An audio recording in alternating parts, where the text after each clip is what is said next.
더러운 노인네가 왜 남의 집 대문 앞에서 얼썩거려 우리 애를 놀라게 해. 저리 안 가요. 할아버지는 저희의 수호천사세요. 영원히 이 은혜 잊지 않겠습니다. 감사합니다. 영하 10도의 매서운 칼바람이 몰아치는 서울의 어느 낡은 재래시장. 그곳의 공기는 단순히 차가운 것이 아니라 피부를 베고 지나가는 날카로운 칼날과도 같았습니다. 시장 상인들의 퉁명스러운 고함 소리가 좁은 골목을 쩌렁쩌렁 울리며 정막을 깨트릴 때 그 화음 속에는 삶의 고단함이 켜켜이 쌓여 있었습니다. 그 소란스러운 풍경의 한복판, 솜이 다 빠져 납작해진 낡은 패딩 조끼를 입은 78배 김순자 씨와 박만수 씨가 쭈그리고 앉아 있었습니다. 언들이 닥친 추위에 발가락이 곱아 들어갈 법도 한데 그들의 신경은 오로지 좌판 위 콩나물 바구니에만 날카롭게 꽂혀 있었습니다. 만수 씨의 손은 이미 추위와 모진 세월로 인해 거북이 등껍질처럼 갈라져 있었고 손톱 밑에는 폐지를 주우며 박힌 거무스름한 때가 훈장처럼 박혀 있었습니다. 뒤꿈치가 닳아 비스듬해진 운동화와 보풀이 하얗게 인 낡은 스웨터는 그가 지나온 고단한 세월을 고스란히 증명하고 있었습니다. 시장 사람들은 그런 그를 보며 약속이라도 한 듯 수군거렸습니다. 저 영감님 폐지 줍는 일 벌써 20년도 된 것 같은데 하루도 안 빠지고 매일 폐지를 줍는다고 하던데 억척스러워. 폐지 줍고 해서 악착같이 모으면 뭐해. 정작 본인은 짜장면 한 그릇도 벌벌 떨며 못 사 먹는데. 사람들의 비웃음이 얼음 조각처럼 등 뒤로 쏟아졌지만 만수 씨는 들리지 않는 척 묵묵히 유모차를 밀며 걸음을 재촉했습니다. 그 복잡하고 쓰라린 감정을 가슴속 깊은 곳에 꾹꾹 눌러 담은 채 집으로 향하는 그의 어깨는 겨울 노을보다 더 붉게 달아올라 있었습니다. 하지만 그 누구도 심지어 가장 가까운 이웃조차 알지 못했습니다. 이 억척스러운 노인이 폐지를 주울 수밖에 없는 깊은 사연을 그 사연이 지금의 만수 씨에게 세상을 뒤집어 놓을 상상조차 할 수 없는 위대한 계획이 숨쉬고 있다는 사실을 말입니다. 그가 줍는 것은 폐지가 아니라 세상이 버린 아픔이었고 그가 벌어들이는 하루 1,000원은 누군가의 인생의 미래를 밝혀줄 고귀한 씨앗이었습니다. 만수 씨의 낡은 유모차 바퀴가 덜덜거릴 때마다 길 위에 새겨지는 자국은 단순한 흔적이 아니었습니다. 그것은 인생은 채우는 것이 아니라 아름답게 비우는 과정이라는 자신의 철학을 세상에 증명하기 위해 20년 동안 묵묵히 써내려온 일기장이었습니다.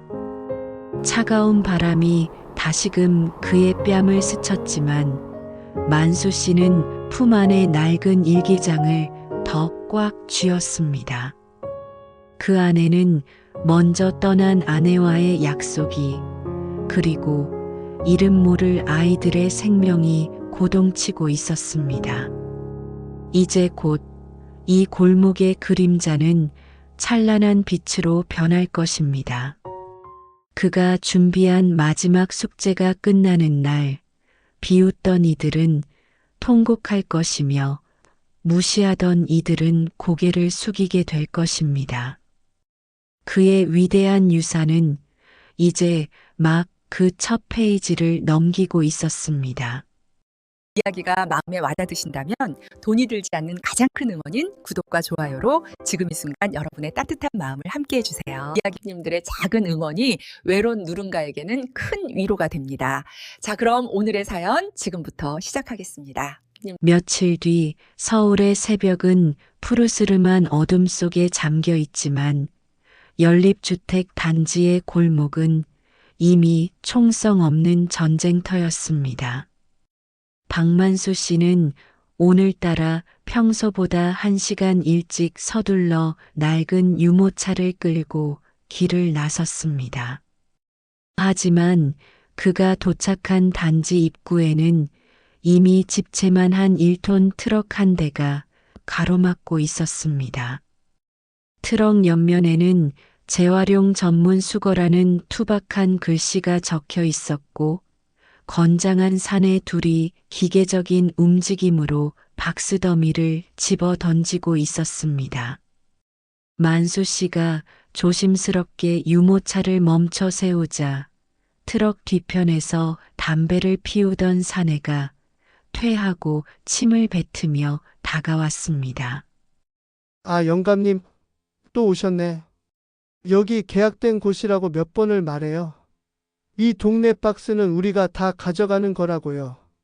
사내의 목소리는 영하의 공기보다 더 차갑게 만수 씨의 가슴을 찔렀습니다.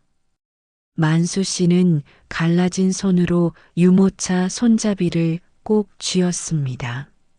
아니, 총각. 내가 여기 구석에 버려진 것들만 조금 챙겨가겠다는 건데, 하루 벌어 콩나물국 한 그릇 먹기도 힘들어 그래. 만수 씨의 목소리는 떨리고 있었습니다. 하지만 사내는 만수 씨의 낡은 패딩 조끼를 훑어보더니 비릿한 웃음을 지었습니다. 영감님 같은 사람들이 야금야금 가져가니까 우리 매출이 안 나오잖아요. 좋은 말 할 때 저쪽 골목으로 가세요. 여긴 우리 영역이니까. 그때 단지 안에서 취업에 실패해 잔뜩 화가 난 듯한 청년 하나가 쓰레기 봉투를 들고 나오다 만수 씨와 부딪혔습니다. 아, 할아버지. 눈 좀 똑바로 뜨고 다녀요. 이 좁은 골목에 낡은 유모차 끌고 다니면 남들 방해되는 거 몰라요? 청년의 거친 말은 만수 씨가 상인에게 100원을 깎으며 느꼈던 그 모멸감을 다시금 불러일으켰습니다. 주변에서 지켜보던 사람들도 맞아.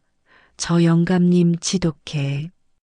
자식도 없으면서 왜 저러고 사나 몰라라며 비아냥거렸습니다. 사내는 사람들의 반응에 기고만장해져서 만수 씨의 유모차를 발로 툭 찼습니다. 유모차 위에 정성스럽게 쌓아 올렸던 박스 몇 개가 차가운 바닥으로 쏟아졌습니다. 아이, 더러워지게. 빨리 치우고 가요. 걸음통에나 들어갈 영감이 왜 자꾸 나와서 길을 막아? 사내의 조롱은 멈추지 않았습니다. 인생 뭐 있니? 저러다 똥 싸고 죽으면 끝이지. 저승 갈 때 박스 싸들고 갈 거야? 만수 씨는 아무 말 없이 바닥에 떨어진 박스를 주워 담았습니다. 무릎이 시리고 허리가 끊어질 듯 아팠지만 그는 입술을 꽉 깨물었습니다. 모멸감에 얼굴이 화끈거려 견딜 수가 없었지만 마음 한구석에서는 서늘한 확신이 차올랐습니다. 그래, 지금은 나를 걸음통에나 들어갈 늙은이라 부르겠지. 하지만 난 개의치 않는다. 난 내 인생을 사는 거다. 누가 진짜 이 세상의 걸음이 되는지. 사람들의 비웃음과 사내의 위협 속에서 만수 씨는 유모차를 돌렸습니다. 폐지를 줍고 나서의 희미한 미소는 사라지고 대신 그의 눈빛은 정과는 다르게 번뜩였습니다. 그것은 단순한 눈빛이 아니었습니다. 평생을 바쳐 준비한 마지막 숙제를 끝낼 시간이 코앞으로 다가왔음을 직감했기 때문입니다. 그는 낡은 패딩 안주머니 속의 일기장을 더 깊숙이 찔러 넣었습니다. 이 안에 담긴 아내와의 약속, 그리고 세상에서 소외된 아이들의 미래가 오늘의 수모를 견디게 하는 유일한 힘이었습니다. 골목을 빠져나가는 만수 씨의 뒤로 사람들의 비웃음 소리가 멀어집니다. 저 할아버지 정말 짠순이 순자 할머니보다 더하다니까. 만수 씨는 그 소리를 들으며 속으로 되뇌었습니다. 돈이 없어서 안 쓰는 게 아니야. 가치 있게 쓰려고 모으는 거지. 영하 10도의 추위보다 더 차가운 사람들의 시선 속에서 만수 씨는 비수처럼 꽂힌 말들을 걸러내며 더 낮은 곳으로 향했습니다. 누군가에겐 쓰레기일 뿐인 박스가 누군가에겐 썩어서 구린내 나는 돈이 되겠지만 만수 씨에게는 이것이 세상을 살리는 가장 고귀한 걸음이 될 것이었습니다.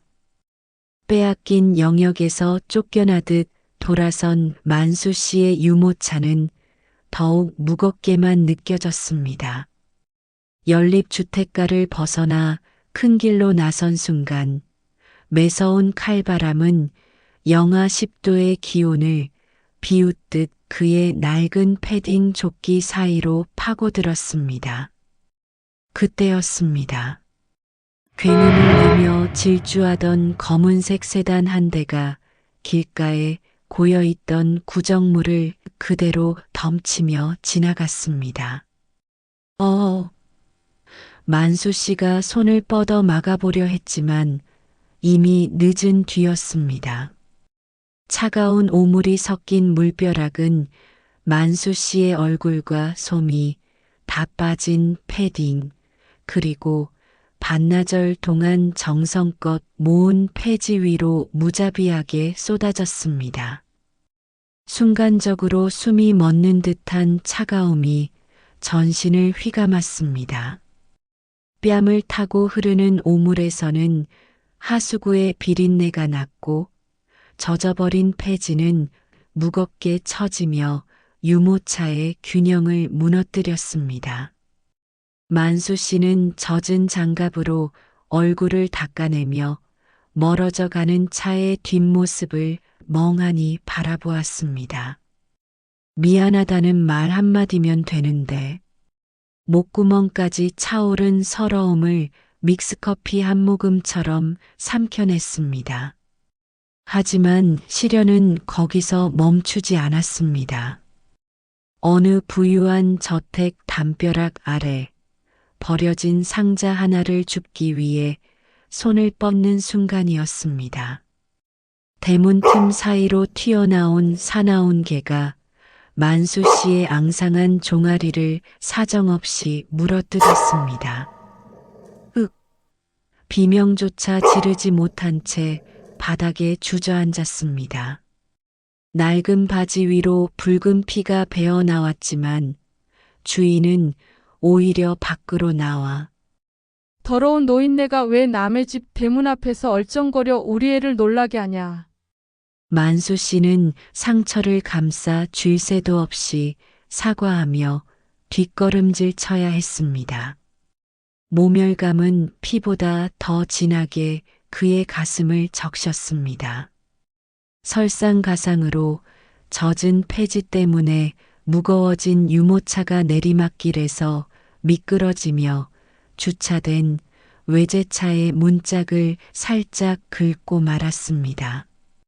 차주는 기다렸다는 듯 달려나와 만수 씨의 멱살을 잡았습니다. 이 늙은이가 죽으려고 환장했나? 이 차 수리비가 할아버지 목숨값보다 비싼 거 몰라. 만수 씨는 흙 묻은 운동화가 바닥에 끌리는 줄도 모르고 연신 고개를 숙였습니다. 죄송합니다. 정말 죄송합니다. 사람들의 비웃음과 차주의 폭언 속에서 만수 씨는 다시 한번 거름통에나 들어갈 노인이라는 낙인을 가슴에 새겼습니다. 어둠이 짙게 깔린 저녁, 온몸이 오물과 피, 그리고 수치심으로 범벅이 된 채 고물상에 도착했습니다. 저울 위에 올린 젖은 폐지의 무게는 평소보다 무거웠지만 고물상 주인은 물이 묻어서 단가를 깎아야겠다며 차갑게 말했습니다. 만수 씨의 손에 쥐어진 돈은 100원짜리 몇 개를 포함한 단돈 1,200원이었습니다. 그런데 그 순간 만수 씨의 가슴 속에서 믿기 힘든 불꽃이 피어올랐습니다. 100원을 아끼려 시장 바닥에서 싸우던 그 비장한 눈빛이 다시 살아났습니다. 오물을 뒤집어 쓴 패딩 조끼 안쪽, 은지의 수술비가 차곡차곡 쌓여가는 낡은 일기장을 느꼈기 때문입니다. 오늘 겪은 이 수모가 1,200원이 되었구나. 이 1,200원이면 아내와의 약속을 한 번 더 지킬 수 있는 걸음이 되겠구나. 세상은 그를 비웃고 침을 뱉었지만 만수 씨는 그 1,200원을 쥐고 세상에서 가장 부유한 왕회장처럼 호탕하게 웃었습니다. 그것은 단순한 만족감이 아니라 자신의 고통을 걸음 삼아 어린 생명을 꽃피우고 있다는 성자의 희열이었습니다. 그래, 잘 썼다. 내 인생 오늘 하루도 참 잘 썼어. 낡은 운동화를 끌며 집으로 돌아가는 그의 뒷모습 뒤로 오물 묻은 레드카펫이 깔리고 있었습니다. 오물과 상처로 범벅이 된 몸을 이끌고 돌아온 단칸방. 만수 씨는 현관에 들어서자마자 절뚝이는 다리로 방 한 구석, 낡은 옷장 깊숙한 곳을 더듬었습니다. 그곳에는 20년 전 먼저 떠난 아내 영순이 생전에 선물했던 조그만 나무 보관함이 놓여 있었습니다. 세월의 때가 타 반질반질해진 그 보관함 위에 오늘 벌어온 1,200원을 조심스레 내려놓았습니다. 100원짜리 동전 하나하나가 보관함 바닥에 부딪히며 챙그랑 소리를 낼 때마다 만수 씨의 눈가에는 참았던 뜨거운 것이 차올랐습니다. 영순아, 오늘도 약속 지켰다. 1,200원.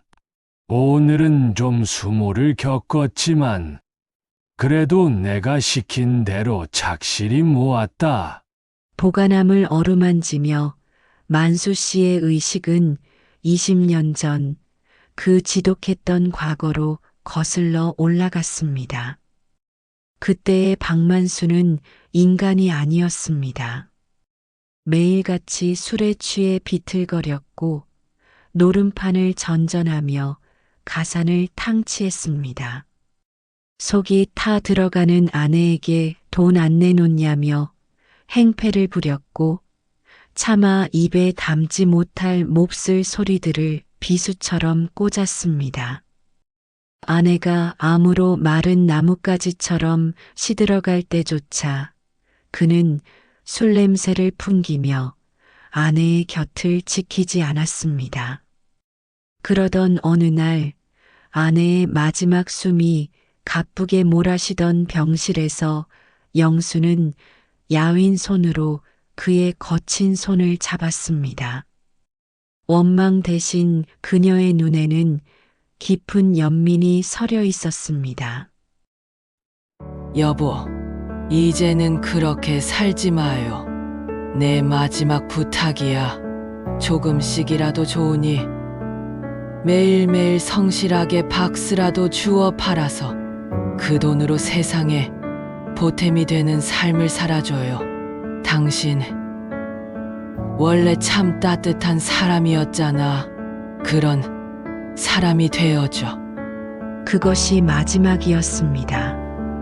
아내가 숨을 거둔 순간 만수 씨는 짐승처럼 울부짖으며 통곡했습니다. 자신이 얼마나 소중한 보석을 짓밟고 살았는지, 아내의 사랑이 얼마나 거대했는지 비로소 깨달은 것입니다. 그날 이후 만수 씨는 술병을 깨뜨리고 도박장을 떠났습니다.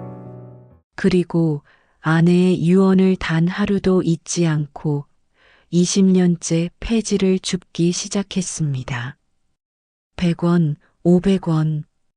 그렇게 켜켜이 쌓인 땀과 참회의 돈은 어느덧 10억이라는 거대한 강물이 되어 있었습니다. 올해는 아내와 약속한 20년째가 되는 해였습니다. 만수 씨는 그동안 모은 10억을 익명으로 조용히 동네 보육원 앞에 가져다 놓았습니다. 검은 비닐봉투에 담긴 거액의 현금을 본 보육원 원장은 기절할 듯 놀랐습니다. 범인을 찾듯 누군지 궁금해하던 원장은 CCTV를 확인하다가 낡은 유모차를 끌고 절뚝이며 멀어지는 한 노인의 뒷모습을 발견했습니다. 이런 훌륭한 분을 그냥 모실 수는 없습니다. 이분은 우리 사회의 수호천사입니다. 원장은 이 사실을 시장에게 알렸고 감동한 시장은 공무원, 경찰, 소방관들을 총동원해 이 익명의 수호천사를 찾기 시작했습니다. 시내 곳곳에는 유모차를 끈 노인의 CCTV 캡처 사진이 포스터처럼 붙었습니다. 평소 만수 씨의 성실함을 좋게 보던 동네 이장이 이 포스터를 발견하고 경찰에 신고했고 마침내 순찰차 한 대가 만수 씨의 낡은 집 앞에 멈춰 섰습니다. 박만수 어르신 시장님께서 간곡히 찾으십니다. 시청으로 좀 가주셔야겠습니다. 3일 뒤 시청 별관 대강당.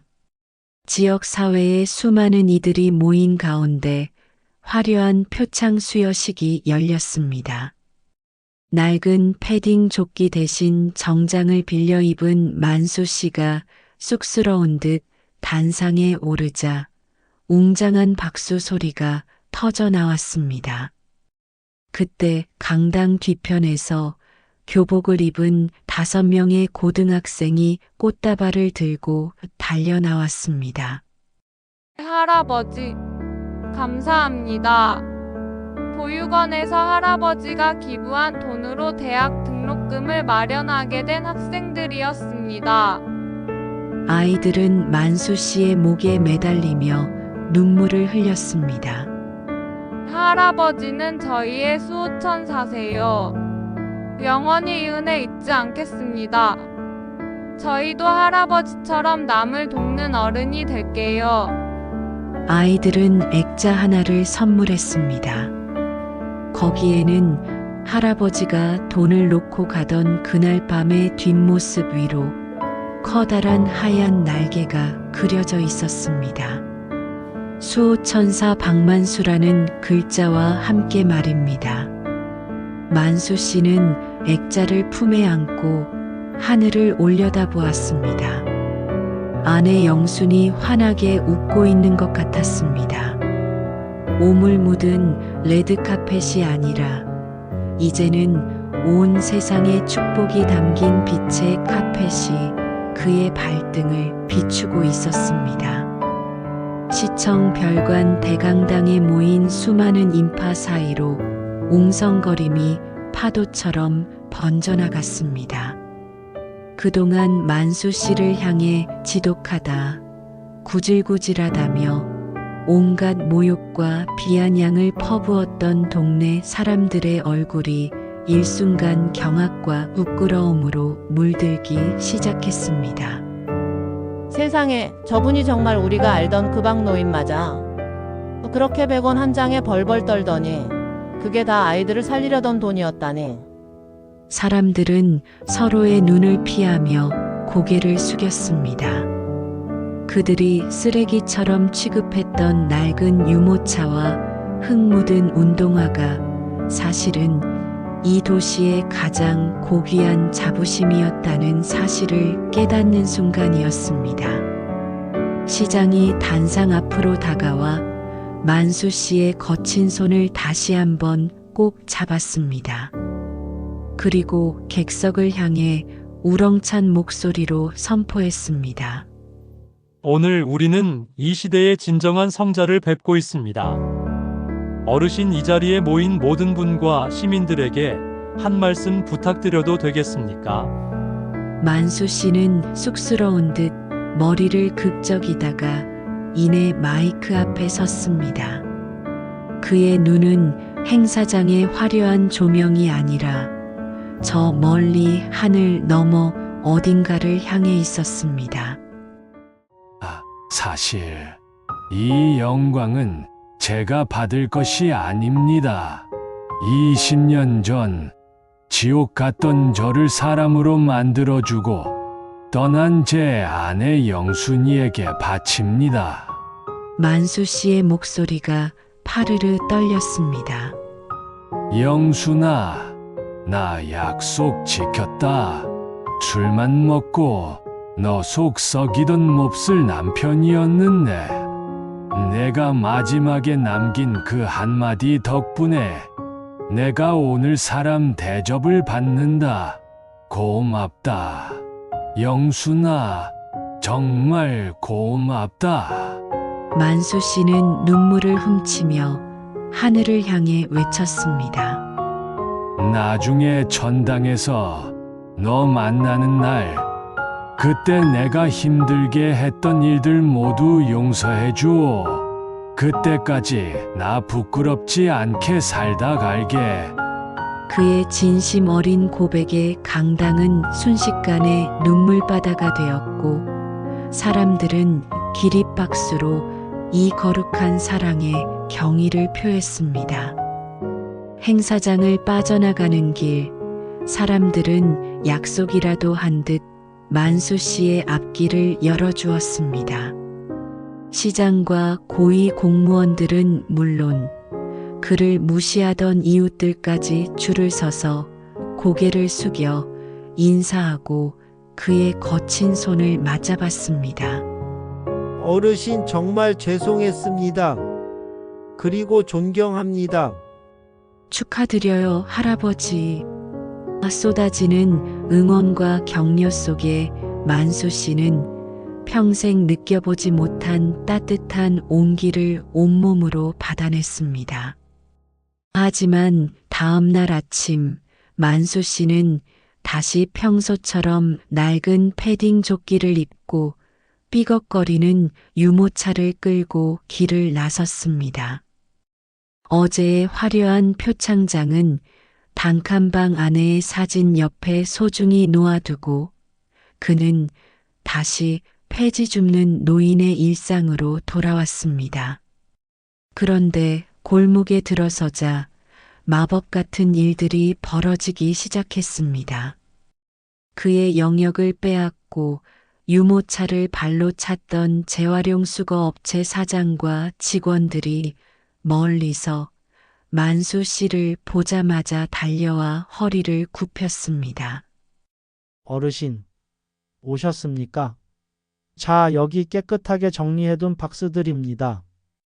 저희가 유모차까지 실어드릴게요. 사장의 얼굴에는 조롱 대신 진심 어린 존경이 가득했습니다. 만수 씨가 좁은 길을 지날 때면 질주하던 차들이 약속이라도 한 듯 멈춰 서서 그가 안전하게 지나가기를 기다려 주었습니다. 어떤 운전자는 차문을 열고 할아버지, 힘내세요. 저희가 항상 응원합니다. 라며 밝게 인사를 건넸습니다. 어느 저택 앞을 지날 때였습니다. 맹렬하게 짖으며 만수 씨를 물었던 그 개가 다시 나타났습니다. 하지만 이번엔 주인이 황급히 달려나와 강당에서 만수 씨를 보호하듯 개를 엄하게 꾸짖었습니다. 이 녀석, 할아버지한테 신뢰하면 안 돼.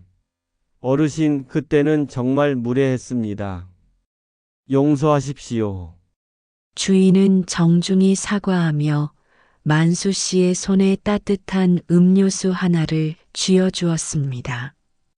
골목 끝에서는 일전에 그에게 구질구질하다고 소리쳤던 청년이 기다리고 있었습니다.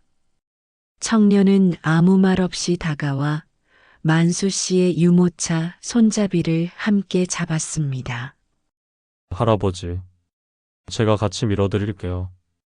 청년의 서툰 손길로 박스가 차곡차곡 정리되는 것을 보며 만수 씨는 입가에 깊은 미소를 지었습니다. 20년 전 아내가 꿈꿨던 세상의 보탬이 되는 삶이 이제는 만수 씨 주변의 모든 사람을 변화시키는 거대한 기적이 되어 흐르고 있었습니다. 해 저무는 저녁 만수 씨는 오늘도 낡은 나무 보관함에 100원짜리 동전 몇 개를 넣습니다. 이제 이 동전은 단순한 돈이 아닙니다. 박만수 씨의 심장을 뛰게 하고 갈 곳 없는 아이들의 앞날을 밝히는 하늘의 별입니다. 사람들은 그를 대천사라 부르지만 만수 씨는 그저 아내와의 약속을 지킨 소박한 남편으로 남길 원합니다. 인생은 무언가를 쟁취하고 채우는 화려한 무대가 아닙니다. 가장 낮은 곳에서 낡은 유모차를 밀며 내 것을 덜어내어 남의 빈자리를 채우는 그 고요한 비움이야말로 인생이라는 보석 상자에 담을 수 있는 가장 아름다운 보석입니다. 오늘도 서울의 어느 골목, 삐걱거리는 유모차 소리는 세상에서 가장 아름다운 찬송가가 되어 울려 퍼집니다. 지친 마음을 닦아주며 위로받고 쉬어가는 곳, 노년의 보석 상자입니다. 오늘 박만수 어르신의 이야기가 오늘 하루 시청자분들께 마음 따뜻해지는 위로와 위안이 되어드렸으면 좋겠습니다. 그리고 마음이 고단한 날 잠시 들러주세요. 우리네 사는 이야기를 나누며 나만 그런 게 아니구나라는 공감과 미소를 선물해드리고 싶습니다. 귀한 시간 내어 찾아주신 우리 보성님들께 진심으로 감사드립니다. 보성님들의 구독과 좋아요, 그리고 무엇보다 진솔한 댓글 한 줄과 시청해주시는 그 마음이 큰 버팀목이 됩니다. 여러분의 응원이 쌓여야 비로소 더 따뜻한 이야기가 태어납니다. 여러분의 사연을 기다립니다. 혹시 보성님들의 하루에도 전하고 싶은 이야기가 있으시다면 그 보석 같은 이야기를 우리에게 건네주세요. 누군가에게는 새벽을 밝혀줄 작은 등불이 될지도 모릅니다. 서로의 삶을 나누고 위로를 주고받으며 함께 소통하는 노년의 보석 상자가 되겠습니다. 부디 오늘도 여러분의 하루가 가장 아름다운 보석처럼 빛나기를 바랍니다. 감사합니다.